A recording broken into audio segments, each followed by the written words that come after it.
Shubho Sandhya, my friends. Am I audible and visible? Sorry, I am audible and visible.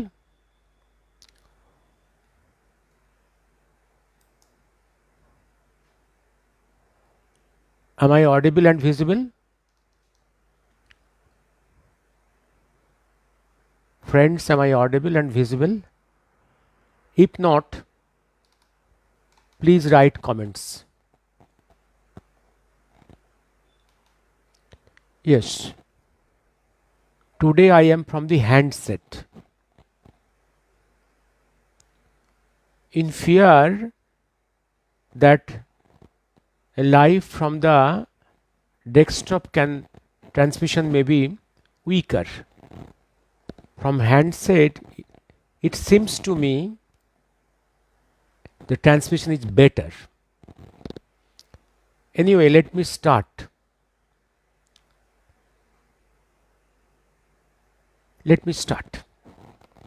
Am I audible, my friends? Am I audible? Yes. I am at least visible. I do not know whether I am audible or not. Yes. I am in the live from the handset and I am visible in the desktop screen. That means I am visible. I don't know whether I am audible. Please comment. আজকে গতকাল যে কথাগুলো বলেছিলাম আজকে ওইখান থেকে কিছুটা continue করব for different apparently divergent angles. আমি কতগুলো ইস্যু নিয়ে কথা বলবো আজকে। নাম্বার ওয়ান, একটা জিনিস, লাস্ট সেন্ট্রাল পার্লামেন্ট ইলেকশনে বিজেপি নিউমারিক্যালি উইকার হয়েছে। ভয় হয়েছিল যে সম্ভবত government of India will be weaker, but the fact is government of India is not weaker,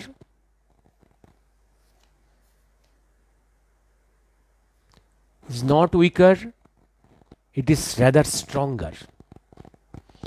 পরে আসছি, আমি পরপর কি কি ডিসকাস করব। আমি রাম মন্দির নিয়ে একটু কথা বলবো in the background of Mahakal কথন। Army, role of army, Netaji কি ভাবতেন, আজকের আর্মির পজিশনটা গভর্নমেন্ট অফ ইন্ডিয়ার কাছে কোন প্লেনে, টেরিটোরিয়াল ইন্টিগ্রিটি এখানে কথা বলবো একটু, আর এক্সট্রিমিস্ট নকশালদের সম্বন্ধে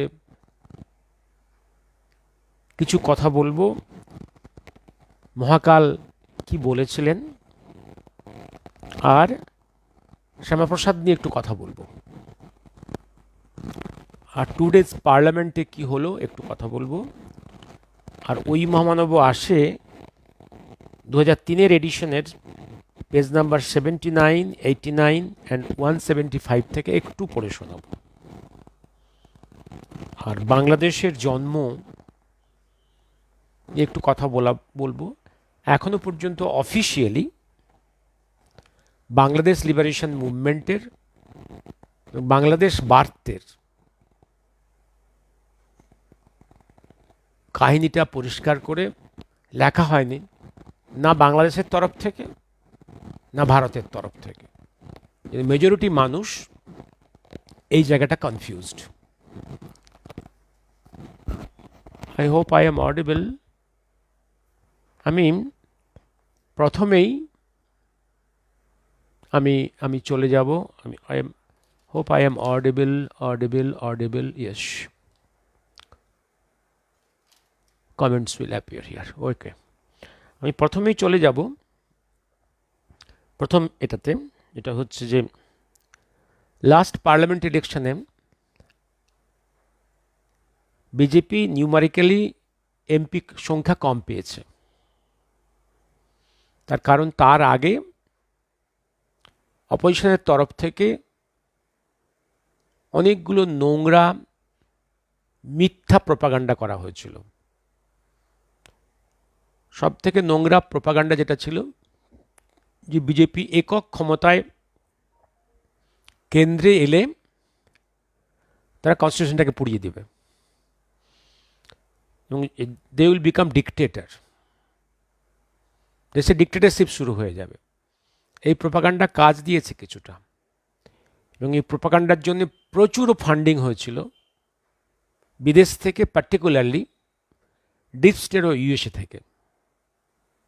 যেরকম ফান্ডিং হয়েছিল বাংলাদেশে টু ডিস্টেবিলাইজ বাংলাদেশের হাসিনা গভর্নমেন্ট হয়েছিল, এবং বাংলাদেশে দে আর সাকসেসফুল, ইন্ডিয়াতে দে আর পার্সিয়ালি সাকসেসফুল। ভয় হয়েছিল এই কম সংখ্যায় এমপি পেয়ে the NDA government will be dependent on some small partners. They can blackmail them, blackmail the government and BJP. But ঘটনার প্রেক্ষাপটে এটা দেখছি government is stronger, government of India is stronger in all its action. All its action. একটা গভর্নমেন্টের action নির্ভর করে অনেকগুলো ফ্যাক্টরসের উপরে। তার inner strength of the party which rules the country, situation inside the country, and situation in the world plane. সুতরাং এই যে স্ট্রঙ্গার, তার কারণটা হচ্ছে বিজেপির ক্ষমতা not only depend on their number of MPs, Rajya Sabha or Lok Sabha, but their strength is from somewhere else. That is their moral. That is the basic, their basic fact হচ্ছে এই প্রথম ভারতবর্ষের একটা political party জন্মেছে এবং rise করেছে যার রুটটা আছে ভারতবর্ষের মাটিতে। এবার আমি নেক্সট আসছি আরেকটা জায়গাতে। হ্যাঁ, নেক্সট আসছি আরেকটা জায়গাতে, রাম মন্দির। রাম মন্দির সুপ্রিম কোর্টের final judgement on Ram Mandir issue হওয়ার বহু আগেই, Bapan Ghosh is watching, okay, at least someone is watching, at least it's being recorded what I am telling. One thing, আজকে বহু মানুষ নিশ্চয়ই পার্লামেন্ট ডিসকাশন কি হয়েছে, ওখানে ডিফেন্স মিনিস্টার, হোম মিনিস্টার এবং প্রাইম মিনিস্টার কি বলেছে, এটার মোর ইন্টারেস্টিং। বন্ধুরা নিশ্চয়ই সেটা দেখছে, দেখার প্রয়োজনও আছে। How the opposition is behaving and using the language of Pakistan. এবার আসছি আমি রাম মন্দিরে। আমি সুপ্রিম কোর্টের রাম মন্দির ইস্যুর ফাইনাল ভার্ডিক্টের প্রায় 1 বছর আগেই একটা বই প্রকাশ করেছিলাম, সেটার নাম হচ্ছে নেতাজি থেকে ভগবানজি। সেই বইটার ফ্রন্ট পেজে আমি একদম নেতাজির ছবি, আর্মি ড্রেস, অ্যান্ড একদম অযোধ্যার প্যালেসের পুরনো ছবি এটা দিয়ে দিয়েছিলাম। এবং ওই বইয়ের পুরো বইটাই ছিল based on depositions in some depositions in Shahnawaz Khan committee, some depositions in Justice Khosla Commission, and some depositions in the Justice Mukherjee Commission on the mystery of disappearance of Netaji Subhash Chandra. এইটা দিয়ে আমি প্রমাণ করেছিলাম যে নেতাজি থেকে ভগবানজির এই ট্রানজিশনটা, ভগবানজির অবস্থান দুটো এপিসোডে ইন অযোধ্যা এবং আরও কিছু, মূলত ডকুমেন্টস, কয়েকটা পাতার কিছু অ্যানালাইসিস দিয়েছিলাম, আমার মন্তব্য দিয়েছিলাম। একটা পাতায় বলেছিলাম যিনি নেতাজি তিনিই বায়োলজিক্যালি মহাকাল, তিনিই ভগবানজি, তিনিই এই যুগের কল্কি অবতার, তিনিই লর্ড শিব, তিনিই জেনারেল ডেথ, তিনি আগামী যুগের বুদ্ধ। এই কথাগুলো জন্য কিছু লোক খুব বিরক্ত এবং বিদ্রুপ হয়েছে, তাতে আমার কিচ্ছু যায় আসে না। I used only one page. আরেকটা পেজে লিখেছিলাম পৃথিবীর কোনো শক্তি নেই যে রাম মন্দির তৈরি আটকাতে পারবে, কারণ নেতাজি মিস্ট্রি মহাকাল এটা নিয়ে প্রায় 50 বছর ধরে আমি পড়াশুনো করছি। আর 2001-এ যখন ইউপির ফৈজাবাদে ট্রেজারিতে ভগবানজির ট্রাঙ্কগুলো খুলছিলাম, একটা ট্রাঙ্ক থেকে যখন বিপ্লবী মহারাজের চিঠি টু ভগবানজি পেলাম, বিপ্লবী মহারাজ তৈরক্য মহারাজের চিঠি পেলাম, তারপরে একটা এভিডেন্স আমি পেয়ে গেলাম যে এই পর্যায়ে যুক্ত আছেন বিপ্লবী মহারাজ বাংলাদেশ মুক্তিযুদ্ধের প্রধানতম পুরুষ মহাকাল নিজে। Central character is neither Indira Gandhi নর মুজিবুর রহমান, ইট ইজ মহাকাল। এবং ট্রাঙ্কে যা দেখেছি এবং যা মহাকাল সম্বন্ধে পড়াশুনো করেছি, একটা জায়গায় আমি নিশ্চিত হয়েছিলাম রাম মন্দির কনস্ট্রাকশনটা এটা হবেই, এবং হয়েছে। একটা জিনিস বলেছিলাম যে রাম মন্দির কনস্ট্রাকশনটা এটা কোনো পলিটিক্যালি এটা পলিটিক্যাল ইস্যু নয়, এটা রাম মন্দির কনস্ট্রাকশন ভারতবর্ষের যে কালচারাল ন্যাশনালিজম, যে হেরিটেজ, তার one of the most brilliant উদাহরণ। ভারতবর্ষের কালচারাল হেরিটেজের এটা একটা মস্ত বড় সাইন। পৃথিবীর যে কোনো দেশ যাদের সেন্স অফ হেরিটেজ আছে, ইতিহাস, ঐতিহ্য, পরাক্রম এবং পরম্পরার সম্বন্ধে গর্ববোধ আছে, তারা তাদের এই হেরিটেজকে তারা রক্ষা করবে। রাম মন্দির হবেই এবং এটা প্রয়োজন আছে, ভারতবর্ষের জাত্যাভিমান।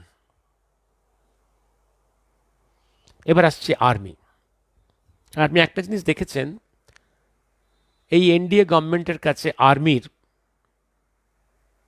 যে পজিশন, যে প্রেস্টিজ, যে গুরুত্ব, এই গুরুত্ব এর আগে কোনো গভর্নমেন্ট দেয়নি বা দিতে পারেনি।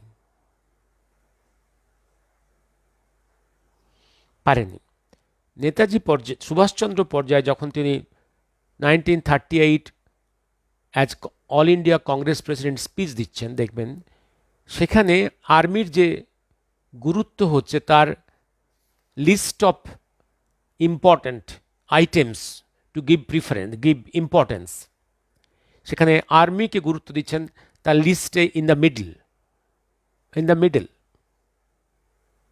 যখন নেতাজি হিসেবে স্পিচ দিচ্ছেন ইন টোকিও ইউনিভার্সিটি, সেখানে একদম ন্যাশনাল এজেন্ডার আর্মির কাছে প্রতি গুরুত্ব টপমোস্ট পজিশনে। আর্মিকে বিল্ড আপ করা, তাকে স্ট্রেংথেন করা নেতাজির কাছে ইন দ্য টপমোস্ট প্রায়োরিটি। আজকে দেখবেন এনডিএ গভর্নমেন্টের কাছে আর্মির গুরুত্ব in national agendas is topmost. এবার আসছে টেরিটোরিয়াল ইন্টিগ্রিটি। দেখবেন যে কংগ্রেস দল ভারতবর্ষের northern boundary, western boundary, eastern বাউন্ডারিতে থাউজেন্ডস অফ কিলোমিটার্স ত্যাগ করেছে to the enemy countries, surrender করেছে, তাই আর চিৎকার করছে পার্লামেন্টে যে এই সরকার এইগুলো এনিমি কান্ট্রিজদের কাছে সারেন্ডার করেছে, this is a weak government.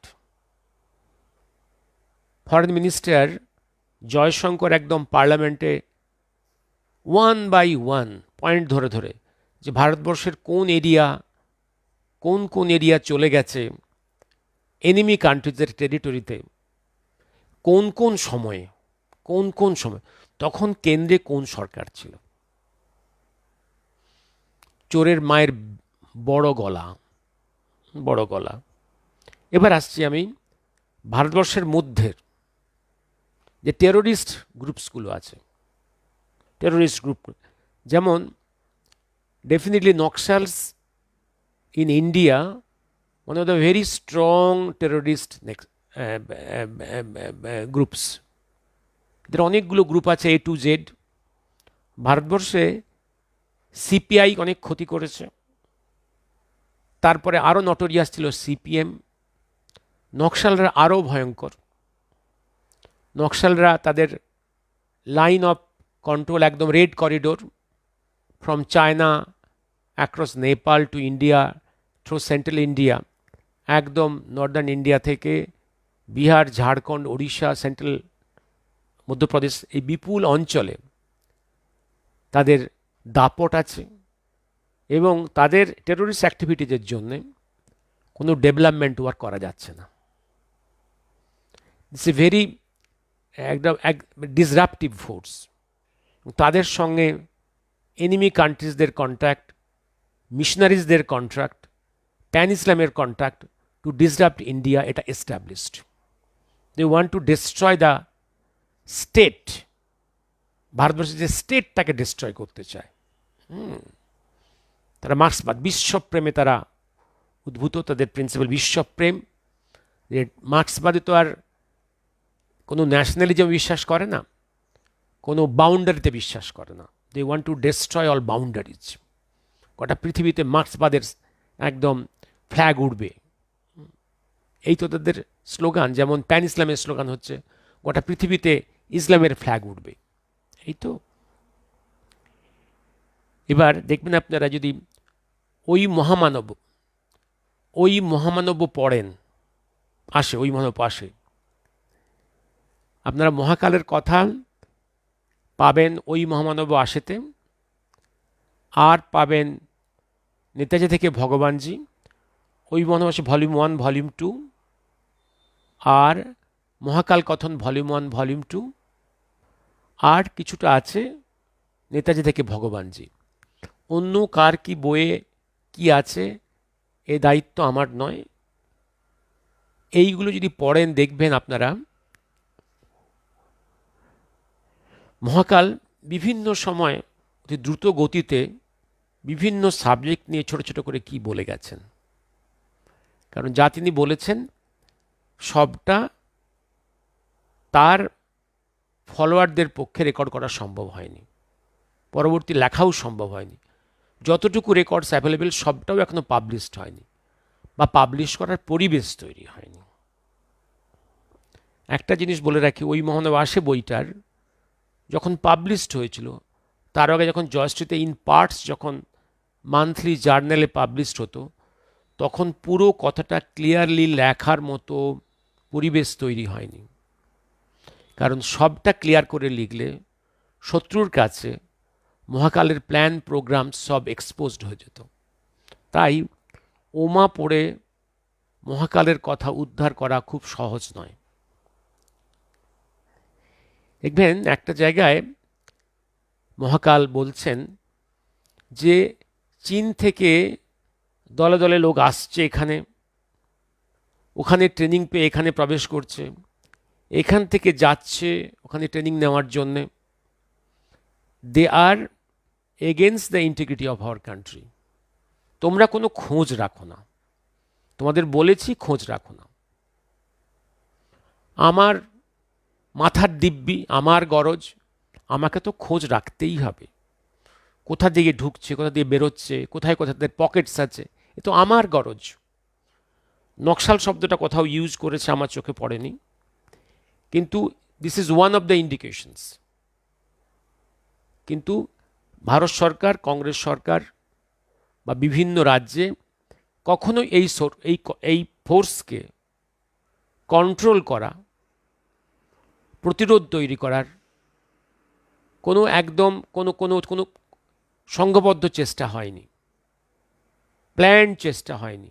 বরং এই পার্টিগুলোর বিভিন্ন, এই নকশালদের বিভিন্ন নেতাদের সঙ্গে একটা কোঅপারেশন রেখে পলিটিক্যাল গেইন করেছে বিভিন্ন রিজিনাল পার্টি এবং অল ইন্ডিয়া পার্টিগুলো।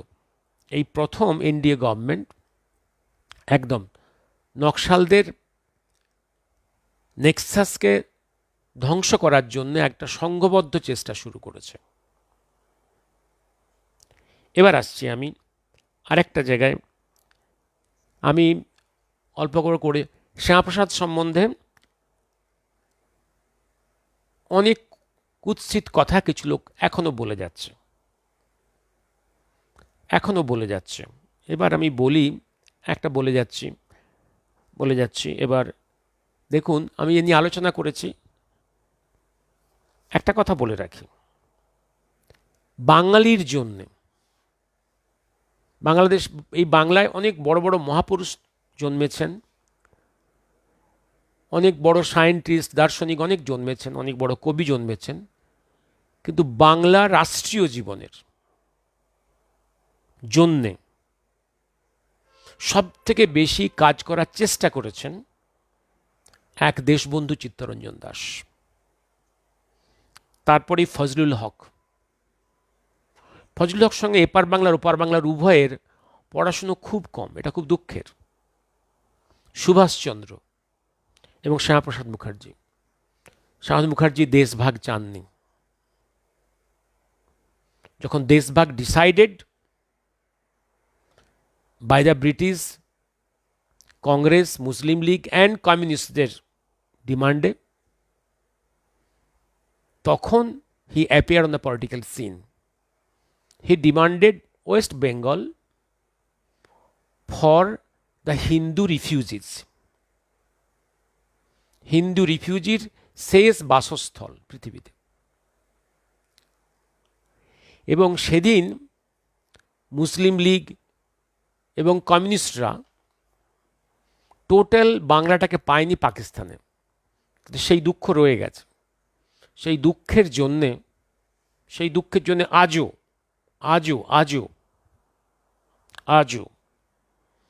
তারা শ্যামাপ্রসাদ গালিগালাজ করে। আর একটা জিনিস বলে রাখি, এই কমিউনিস্টরা এখন এত সুভাষ প্রেম দেখাচ্ছে, এই কমিউনিস্টরা জন্যেই ভারতবর্ষে সুভাষচন্দ্র কর্নার হয়েছিলেন পলিটিক্যালি। কংগ্রেসকে indirectly they supported to corner Subhas Chandra. এবং গ্রেট ওয়ারের সময়ও সুভাষচন্দ্র সম্বন্ধে, নেতাজি সম্বন্ধে যত কুৎসা রটনা করেছে কমিউনিস্টরা, সব থেকে নোংরাভাবে। Even after the end of the war, আমি দেখিয়েছি ডকুমেন্ট, ওরা একটা ডকুমেন্ট দেখিয়েছি, ওরা আসামে সুভাষচন্দ্রের ছবি ছিঁড়েছে, অপমান করেছে। কারণ ওরা দেখছে যে আসামটা পাকিস্তানে যাচ্ছে না,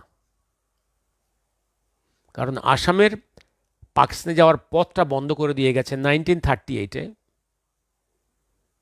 Subhash Chandra, by collapsing the Muslim League government in Assam in 1938। তারপরে মুসলিম লীগ গভর্নমেন্ট আর আসামে আসতে পারেনি। এই রাগটা মুসলিম লীগের রাগ, দেখবেন মুজিবুর রহমানের অভিমান, সুভাষচন্দ্র এলে তো আমরা পাকিস্তান পাবো না, তারা ওটা অটোবায়োগ্রাফিতে লিখেছেন। কমিউনিস্টদের রাগ, ওই সুভাষচন্দ্রের জন্য পাকিস্তানে গেল না আসামটা, তাই সুভাষচন্দ্রের ছবিকে তারা অপমান করেছে, ছিঁড়েছে। আমি সে সময়কার খবরের 1940 ছবিটা কাগজটা আমি আপলোড করেছি আমার ফেসবুকে। এই হচ্ছে কমিউনিস্টরা। এখন কমিউনিস্টরা চিৎকার করছে নাকি দেয়ার ওয়াজ এ দ্বন্দ্ব in between Syama Prasad and Subhas Chandra. হ্যাঁ, ছিল, পলিটিক্সে থাকবে এটা, বাট মোস্ট ডিপার আন্ডারলাইন প্লেনে সুভাষচন্দ্রের সঙ্গে শ্যামাপ্রসাদের আন্ডারস্ট্যান্ডিং, এটা বোঝার মতো ক্ষমতা ওদের নেই। বলেছি বহুবার বলেছি, আমার একটা স্পিচ আছে, কয়েকটা স্পিচ আছে,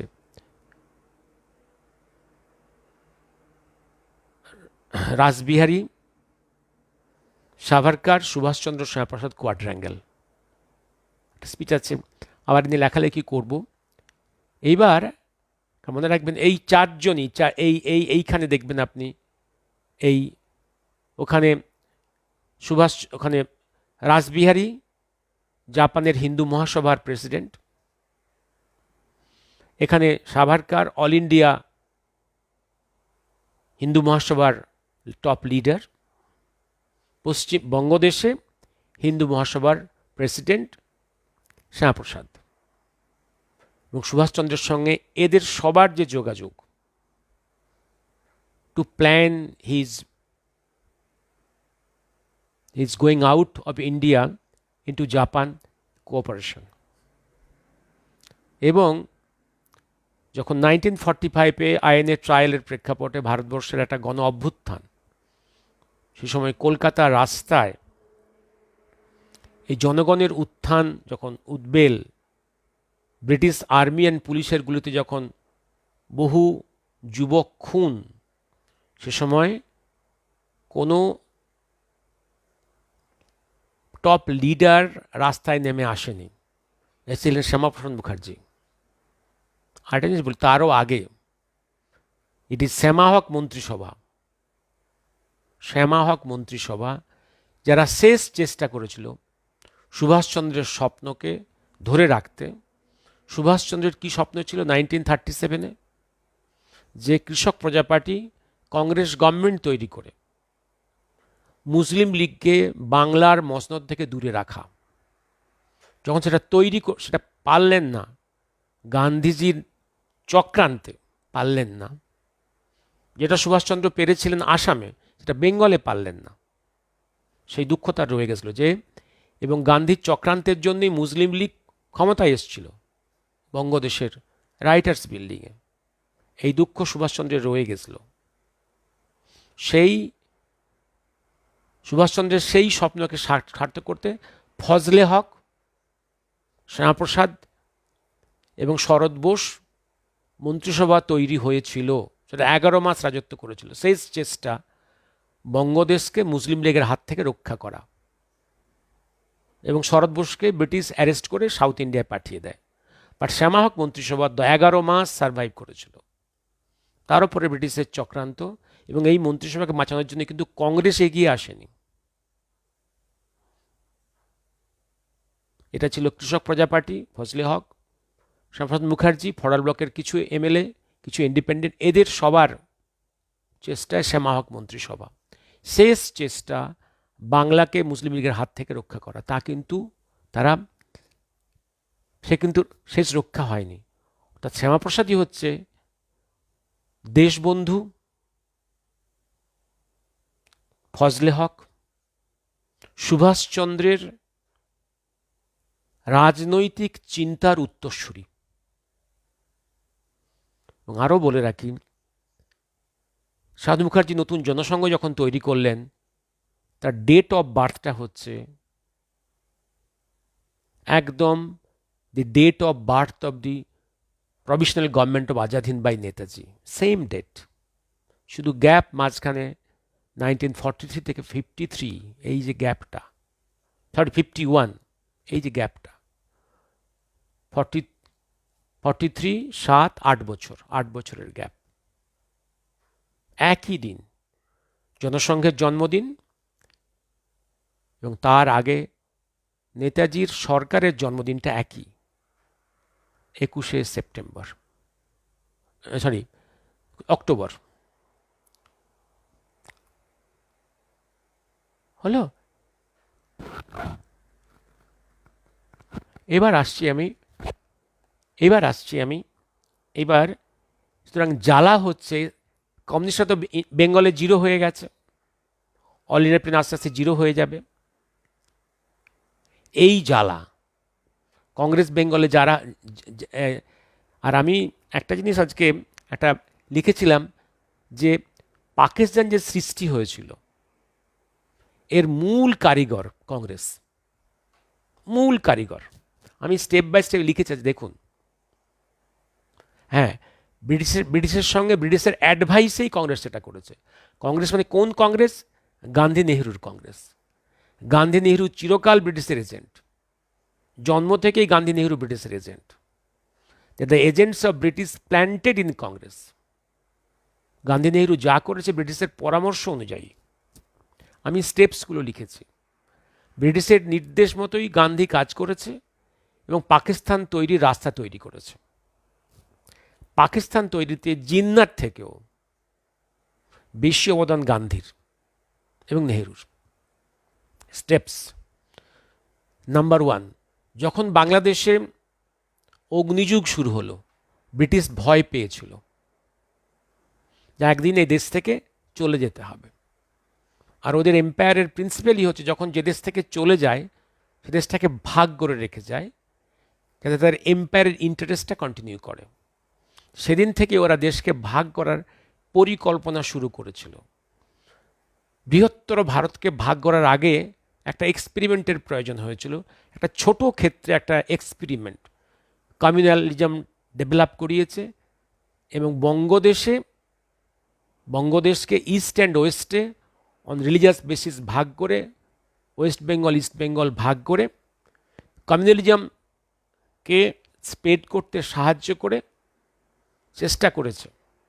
কিন্তু under attack from the nationalists the division of Bengal was undone. এবং এই ফেলিওর থেকে ব্রিটিশ একটা কনক্লুশন টেনেছিল যে এর পরে যা কিছু করতে হবে ব্রিটিশ নিজে হাতে করলে সেটা অপোজড হবে। সেই কাজগুলো করাতে হবে ভারতীয়দের হাত দিয়ে। তাই কংগ্রেসের মধ্যে স্টেপ বাই স্টেপ নিজস্ব এজেন্ট ঢুকিয়েছে। আমি বহুবার বলেছি এটা ব্রিটিশ শুধু কংগ্রেসের মধ্যে নয়, মুসলিম লীগের মধ্যে এবং কমিউনিস্টের নিজের এজেন্ট ঢুকিয়েছে। আমি বহুবার এ নিয়ে আলোচনা করেছি। এবার আসছি আমি 1906-এই ব্রিটিশ নিজের টাকায়, গভর্নরের টাকায় এবং ঢাকার নবাবের টাকায় মুসলিম লীগ তৈরি করেছিল। কারণ একটা পার্টি দরকার to spread politically the communalism, যেটা হেল্প করবে ডিভিশন এবং যেটা হেল্প করবে ব্রিটিশ এম্পায়ারকে। তারপরে থার্ড স্টেপ দেখুন। 1920-তে খিলাফত মুভমেন্টের প্ল্যাটফর্ম তৈরি করলেন গান্ধী। কারণ মুসলিম লীগ তখনও গেইন গ্রাউন্ড করেনি। গান্ধী এলেন প্ল্যাটফর্মে কমিউনালিজমকে আরও বুস্টিং করার জন্য। খিলাফত মুভমেন্ট শুরু করলেন 1920। এই খিলাফত মুভমেন্টের জন্যে কেরালা থেকে আরম্ভ করে ইন্ডিয়ার বিভিন্ন স্ক্যাটার্ড ওয়েতে হাজারে হাজারে হিন্দু খুন হলো, হাজারে হাজারে হিন্দু মহিলা রেপড হলো বাই দ্য খিলাফতিস্টস। এই হচ্ছে গান্ধীজির খিলাফত মুভমেন্ট। এই খিলাফত মুভমেন্ট রেজলিউশনকে ভারতবর্ষের অল সেন্সিবল লিডার্স অপোজ করেছিল। চিত্তরঞ্জন দাস থেকে বিপিনচন্দ্র পাল থেকে আরম্ভ করে all the followers of Lajpat Rai, Lal Bal Pal সবাই অপোজ করেছিল, ইনক্লুডিং জিন্না, অ্যানি বেসেন্ট সবাই অপোজ করেছিল। এবার দেখুন, গান্ধী দেখল যে মুসলিম লীগ তো বুস্টিং হচ্ছে না, ব্রিটিশ দেখলো বুস্টিং হচ্ছে না। এবার শুরু করলো Gandhi Nehru jointly. Jinnah was a very successful man, successful politically and also in his profession. Gandhi and Nehru both are briefless barristers and no clarity in their politics. এবার গান্ধী নেহরু শুরু করলো। Jinnah was in Congress. গান্ধী নেহরু এবার আস্তে আস্তে they started insulting personally Jinnah. জিন্নাকে ওরা কখনো all India position দেয়নি কংগ্রেসে। Feeling insulted, Jinnah left Congress and joined Muslim League. Muslim লীগে জয়েন করার পরেই কিন্তু মুসলিম লীগের বাড়বাড়ন্ত শুরু হলো। এখানেও গান্ধীর রোল। এবার দেখুন অনেকগুলো স্টেপস আছে। এবার দেখুন মুসলিম লীগ, আর আগেই আলোচনা করেছি 1937-এ বেঙ্গলে মুসলিম লীগকে ক্ষমতায় আসতে যিনি সব থেকে বেশি সাহায্য করেছেন তার নাম মোহনদাস করমচাঁদ গান্ধী। মোহনদাস গান্ধী নোংরামি না করলে বাংলার রাইটার্স বিল্ডিংয়ে আসতো কংগ্রেস, কেপিপি, কৃষক প্রজা পার্টির যৌথ সরকার, তাহলে মুসলিম লীগ ক্ষমতার বাইরে থাকতো। Bengal at that time was the biggest and economically, financially, industrially, politically the most important state in British India. সেইখানেই মুসলিম লীগ প্রথম ক্ষমতার স্বাদ পেল। Gandhi, it is Gandhi, the scoundrel Gandhi, একদম তার টিম। এবার তারপর সেকেন্ড গ্রেট ওয়ার, এবং সেকেন্ড গ্রেট ওয়ারের পরে যখন আইএনএ ট্রায়ালের প্রেক্ষাপট সারা ভারতবর্ষে আন্দোলনে উত্তাল, জনগণ উত্তাল, যেটা ব্রিটিশের 180 বছরের হিস্ট্রিতে এই উত্তাল তরঙ্গ কখনো তৈরি হয়নি। তাকে কংগ্রেস ব্যাকস্ট্যাব করলো টু কিল দিস মুভমেন্ট। এবং গান্ধী আমেরিকাকে চিঠি করলো, তোমরা শীঘ্রই একটা কিছু করো সুভাষ বোস ফিরে আসার আগেই। আমি এগুলো এইভাবে, এবং তারপরে রায়ট লাগানো হলো। রায়টটারও প্রেক্ষাপট কোনটায়, যখন cabinet mission plan in voice গান্ধীও সাপোর্ট করলো যে transfer of power to an united government in Delhi, dividing the British Indian states into 3 sets of states, A B C, 3টে ক্যাটেগরিতে ভাগ করে। ইনিশিয়ালি নেহরু রাজি হলেন, কংগ্রেসও রাজি হলো। নেহরু সাডেনলি তার ওপিনিয়ন চেঞ্জ করলেন, and that irritated Jinnah. He gave the call of direct action. অর্থাৎ নেহরুকেও যে ডিরেক্ট অ্যাকশনের কল দিতে ইরিটেট করেছিল, that scoundrel is Nehru. Because Nehru জানতেন যে জয়েন্টলি তিনি সেন্ট্রাল ক্যাবিনেটে জিন্নাকে ট্যাকেল করতে পারবেন না, কারণ Jinnah is a very sharp man. ক্ষমতার লোভে, নেহরু ক্ষমতার লোভে এটা করেছিল, যেন একা আমি যতটুকু পাই ডিভাইডেড ইন্ডিয়া আমি রুল করে যাব, আমার জমিদারি এই হচ্ছে। এবং তার উপরে আপনার পার্টিশন, অর্থাৎ এক অর্থে মহাকাল একদম কারেক্টলি বলেছেন, absolutely correct. It is Congress who created Pakistan. আরো স্পষ্ট করে বলছি, it is Gandhi Nehru who created Jinnah of Pakistan. It is Gandhi Nehru. এবং পার্টিশনের পরেও এখনো যে পাকিস্তান বেঁচে আছে তার সব থেকে বড় কৃতিত্ব কংগ্রেসের। কি মোহনদাস গান্ধী, কি নেহেরু, কি ইন্দিরা গান্ধী পরপর স্টেপস পাইছে। আমি দেখিয়েছি কীভাবে পাকিস্তানকে প্রতিটা স্টেপে বাঁচিয়ে গেছে। ইন অল ক্রাইসিস অফ পাকিস্তানকে বাঁচিয়ে গেছে এই ডাইনেস্টি, নেহেরু গান্ধী ডাইনেস্টি। এবার আসছে, আমি পরে আলোচনা করব একদিন কীভাবে after partition in different times, in different planes, Pakistan has been helped by the Congress leaders from the Gandhi-Nehru dynasty. এবার আমি আসছি আজকের, আমি একটু অল্প, কতক্ষণ হয়ে গেল, 42 মিনিট, না আমি বেশিক্ষণ কথা বলবো না। এবার আসছি আমি, বাংলাদেশের এখন মুভমেন্ট চলছে, একটা পরের ফেজ, যেটা মহাকাল বলেছিলেন second phase will come, that second phase has come. এবার এখনো পর্যন্ত আমি বহুবার বলেছি, বাংলাদেশ যে মুক্ত হয়েছিল, যে ইন্ডিপেন্ডেন্ট বাংলাদেশ তৈরি হয়েছিল, এই কৃতিত্ব মুজিবুর রহমানের নয়, এই কৃতিত্ব ইন্দিরা গান্ধীরও নয়। আরও পরিষ্কার করে বলে রাখছি, ইন্দিরা গান্ধী একদম ক্লিয়ারলি ইন্ডিপেন্ডেন্ট বাংলাদেশ চায়নি, সেপারেট ফ্রম পাকিস্তান। পাকিস্তানের অন্যতম স্রষ্টা যেমন British, Gandhi, Jinnah, Nehru, one of the founders of Pakistan, and one of the founders of Pakistan is Nehru. নেহরুর কন্যা পাকিস্তান ডিভিশন চায়নি। ঠিক Mujibur Rahman, one of the persons who was very important, who has an important role in creation of Pakistan, সেও পাকিস্তান ভাঙতে চায়নি, কেউই চায়নি। এটা post war Indira গান্ধীর অ্যাক্টিভিটি, সিমলা এগ্রিমেন্ট দেখলেই পরিষ্কার হয়ে যাবে। আর মুজিবুর রহমান লন্ডন থেকে ফিরে এসে যা কাণ্ড করেছে বাংলাদেশে, ক্লিয়ার হয়ে যাবে উনি বাংলাদেশ মুক্তিযুদ্ধ চাননি, পুরো সেপারেটেড ফ্রি বাংলাদেশ চাননি। উনি চেয়েছিলেন সম্পূর্ণ পাকিস্তানের প্রধানমন্ত্রীর পদ। বাংলাদেশ তৈরিটা মহাকালের হ্যান্ডওয়ার্ক, তার নতুন ভারতবর্ষ গড়ার একটা স্টেপ। এ নিয়ে বহু আলোচনা করেছি, পরে একদিন দরকার হলে একজন বলেছিল একটু কথা বলে আমি থেমে যাব, আবার যদি প্রশ্ন থাকে আমি আবার একদিন ডিসকাস করবো এটা নিয়ে। এবার আসছি আমি আজকের টুডেজ পার্লামেন্টে যা কিছু হয়েছে, খুব ভালো হয়েছে, কারণ অপোজিশন কিছু লিডার অনেক প্রশ্ন করেছিল, মোদিজি কেন কোনো পার্লামেন্টে কথা বলেন না, আজ কথা বলেছেন। Let the opposition raise some questions.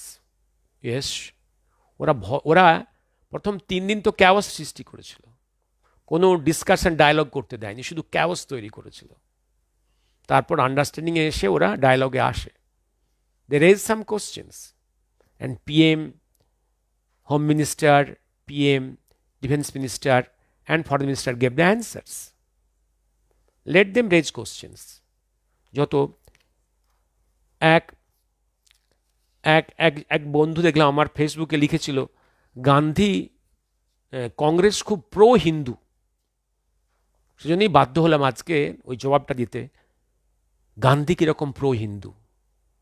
গান্ধীর থেকে প্রো ইসলামিস্ট, অ্যান্টি হিন্দু ভারতবর্ষে খুব কম জন্মেছে। হি ওয়াজ এ ক্যামোফ্লেজ মুসলিম লীগ লিডার, হি ওয়াজ এ ইসলামিস্ট। তার হাতেই তৈরি হয়েছিল খিলাফত মুভমেন্ট, যে খিলাফতের উদ্দেশ্য ভারতবর্ষে একটা খিলাফত সৃষ্টি করা, মুসলিম এম্পায়ারের জন্য একটা কান্ট্রি তৈরি করা। এবার আসছি আমি আজকের টুডেজ পার্লামেন্টে। আজকে ওমার 2003 এডিশনের কয়েকটা লাইন পড়ে আমি থেমে যাব। 79 একটু 79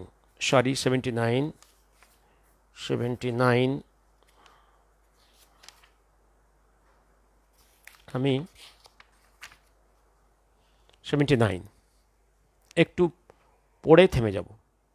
ইস্ট অ্যান্ড ওয়েস্ট পাক এমন বিকট স্থিতি, নাদির শাহ হয়ে ইস্ট পাককে কুঁচলে দেবার কাজে নামতেই হবে, যার দরুন যদি উদ্দেশ্যের সফলতার জন্যে পুরো নাদির শাহ না হতে পারে, তবেই only then there shall be found to take his place to become পুরো Nadir Shah. You and your people, let East Bengal get the whole gamut of the thing. Never anyone of you shout and shriek for United Bengal, for heaven's sake. Then Muslims of East Bengal have been so primed so as to be in no mood to be united with Hindu West Bengal. They want to chakte independent Muslim Bengal. Let the Muslims of East Bengal have get it seemingly on their own gas first. The next stage shall crop up thereafter.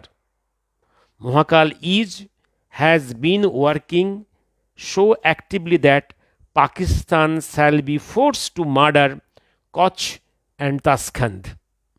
দেখুন, এই যে প্রথম স্টেজে উনি পরিষ্কার ফলোয়ারদের বললেন, তোমরা এই মুহূর্তে আমাকে অখণ্ড বাংলা, ইউনাইটেড বাংলা আমার কাছে চেও না।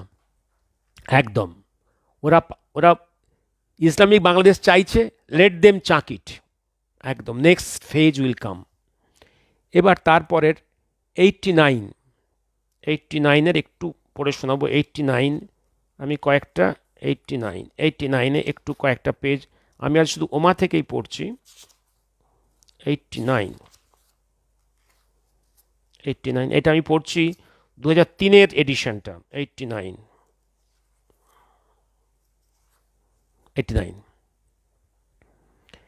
দেশের মানুষ আজ দেশের মাটিকে হারিয়েছে। অনেকে আছেন যারা বাইরের দিকে চেয়ে আছেন, কিন্তু যে মানুষ যে জাত পেছনের খুঁটোয় নিজেকে বাঁধতে পারবে না, হ্যাঁ, সে জিততে পারবে না, তারা মিলিয়ে যাবে। এটা একেবারে অ্যাংজিওম্যাটিক ট্রুথ। কমিউনিস্টদের সেই অবস্থা। এরা দুদিনের জন্যে just like a flash in the pan চমকে মিলিয়ে যাবে। একটা জাতির বয়স কত? কমিউনিস্টরা জন্মেছে কবে? এই তো 1800 সালে। হাজার হাজার বছরের মধ্যে মাত্র কয়েকটা বছর ধরে এদের জন্ম। This creed is carrying its death in its own cell. আরেকটা জায়গায় লিখেছিলেন, এদের যেখানে জন্ম হয়েছে সেখানেই মৃত্যু হয়ে যাবে। এবং বেঙ্গলে আজকে ওরা জিরো। একসময় বেঙ্গলের পলিটিক্সকে, সমাজ জীবনকে, শিক্ষা জীবনকে সব থেকে বেশি পয়জনাস করেছে এই কমিউনিস্টরা। 175 একটু পড়ে আমি থেমে যাব। এইবার এই যে আমি গতকাল পড়েছিলাম ওনার কাছ থেকে যে তোমরা সাবধান থেকো, ইস্ট পাকিস্তান বাংলাদেশ থেকে যে ইনফিল্ট্রেশন হচ্ছে সাবধান করেছিলেন। কেউ শোনেননি তো? Now that mechanism now being activated. এবার একটা জিনিস বলছে, কল্পনাতীত যা ঘটবে, যে ঘটনা ঘটবে তাতে আসমুদ্র হিমাচল কোনো পথে কোনো হিন্দু বা মুসলমান পালাতে পারবে না, দেশদ্রোহিতা করে পালাতে পারবে না, একটা ইঁদুরও পালাতে পারবে না। The mechanism to stop infiltration and to detect the persons who have already infiltrated into India, that mechanism is started. This is started in Bihar, in Assam. Now this will be in Bengal. Okay? You cannot adore your parents, your ancestors, be blasted. Let partition gets you. The world does not know, you don't know what is going on. তার আগে বলেছি আবার, এই একটা ইঁদুরও পালাতে পারবে না। This is the war, total and final. No surrender, no defeat. War means concentration and dispersion. Disperse the enemy over as long as area as possible and give him a concentrated blow to defeat him. If you want to deal with the enemy on his own ground, you will not succeed. Do not give him any inkling of what you are going to do. Keep him guessing and take him by surprise. Do not meddle in others' business. Set yourself to your own task and leave the rest to General Sibo, who will take the charge of the situation. General Sibo, আজকের পার্লামেন্টের PM এর মুখ দিয়ে কোন ভগবানের নাম উচ্চারিত হয়েছে? জেনারেল সিবো। Be a true son of Janani Janmabhoomi and remember the do's and don'ts of your task. If you don't do it, you will be left behind. Remember, war is a matter of cold calculations. No debate, no surrender, no defeat. It is total and final. You see, Bharat তার ওয়ারের strategy কীভাবে change করছে।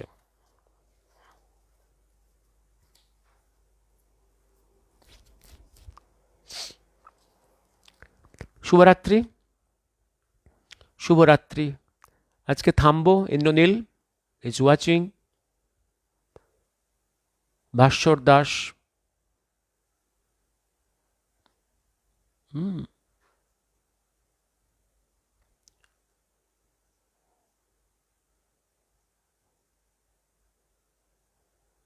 বন্ধু গৌরব ব্রহ্মচারী, নমস্কার, নমস্কার। Indranil, hope you are well. Bhaswar, hope you are well. হ্যাঁ,